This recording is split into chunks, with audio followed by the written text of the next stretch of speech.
We've got Hollywood. This is SenseTalking, and welcome to The Explainer. Thanks for subscribing. Today, we're diving into a story of insane ambition, bitter rivalry, and a potential Hollywood heist that could literally change what you watch forever. Okay, so let's get into a modern business story that's shaking Hollywood to its very core. It all kind of starts with this quote from Netflix's co-CEO, Ted Sarandos, way back in 2013. Now, at the time, remember, HBO's Game of Thrones was at its peak. This sounded completely nuts. But this incredible ambition, it's the key to understanding Netflix's latest and by far most audacious move yet. So how on earth does a company that used to mail you DVDs in little red envelopes get to a point where it can even think about buying a Hollywood legend? Well, let's start with the deal that absolutely stunned the industry. Netflix's bid to acquire the iconic Warner Brothers. To really get the scale of this moment, you just have to look at this journey. It starts in '97 as a simple DVD by mail service. By 2000, they're practically begging Blockbuster to buy them, and Blockbuster famously laughed them out of the room. Fast forward to 2013, they dipped their toes into making their own content, and now in 2025, they're aiming to swallow a Hollywood giant whole. It's just a wild, wild turn of events. And this is the number that made jaws drop all across the industry.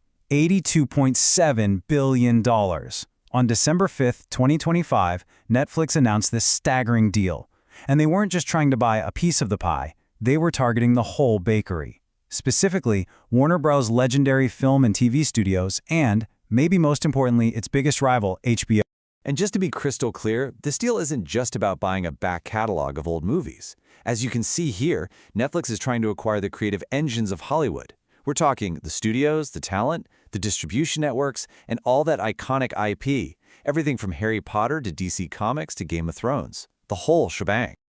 But just as Hollywood was trying to process this news, the story took a dramatic, almost cinematic turn. An unexpected challenger emerged with what's called a hostile bid, ready to crash the party. Now, before we go any further, it's really important to know what a hostile takeover actually is. You can forget about friendly negotiations and boardroom handshakes. This is basically a corporate ambush, where a company completely bypasses the target's management and makes an offer directly to its owners, the shareholders, to try and force a sale. And who's leading this charge? A combined force, Paramount Skydance. They're financially supercharged by the billionaire Ellison family of Oracle fame. They basically decided that if they couldn't win over the Warner Bros. Board, they'd just take their mountain of cash and try to win over the shareholders directly. So this sets the stage for an all-out bidding war. But this isn't just about who has the most money, it's a clash between two totally different visions for the future of a Hollywood kingdom. Okay, this table breaks down the core conflict perfectly. Just look at the numbers. Paramount is dropping a mountain of cash, over $108 billion for the entire company. And check out the offer type, all cash. That's super attractive to shareholders because it's guaranteed money right now. Netflix, on the other hand, is making a much more surgical play. Their offer is smaller, it's a mix of cash and stock, and it only targets the specific high-value assets they really, really want. So how did the Warner Bros. Board react to this hostile bid? Well, in mid-December, they didn't just reject it, they publicly took it apart. In a scathing 94-page report, they used these exact words, calling the offer aggressive, disorganized, and just plain risky. It was a complete and total corporate takedown. And if that wasn't dramatic enough, the board's report included this little bombshell. They revealed that the bidders had made what they called an inappropriate offer of a massive personal payout to the Warner Bros. CEO to get him to approve the deal. The plot, as they say, really thickens. So yeah, this is a fascinating billionaire battle for sure, but why should the rest of us actually care? Well, this is the crucial point.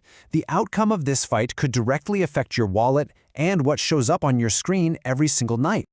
And as you can see from this chart of industry concerns, the alarm bells are ringing loud and clear. Insiders and analysts are worried about everything from higher subscription prices and massive job cuts to a fundamental threat to the whole movie-going experience itself. This quote from a group of movie producers really gets to the heart of Hollywood's biggest fear. They believe a Netflix-owned Warner Brothers would have, and I'm quoting here, no incentive to support theatrical exhibition and every incentive to kill it. What that means is blockbusters could be pulled straight to streaming, completely bypassing movie theaters. And look, it's not just a few worried voices here and there. We're talking unions like the Writers Guild, former top executives, and market analysts. They're all pretty much united on this. They're warning that a merger of this size could create a monopoly, which would harm creators with fewer jobs and lower pay, and ultimately hurt all of us with less choice and higher prices.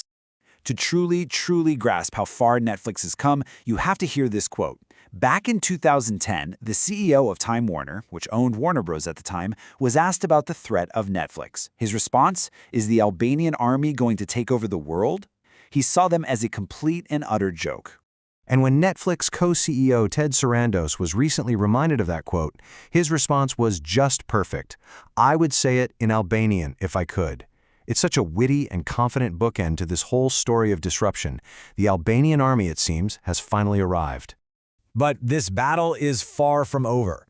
The final decision now rests with the Warner Bros. Shareholders, which leaves all of us with a massive question. Which of these titans will finally claim the Hollywood throne? And really, what will the future of entertainment even look like when they do?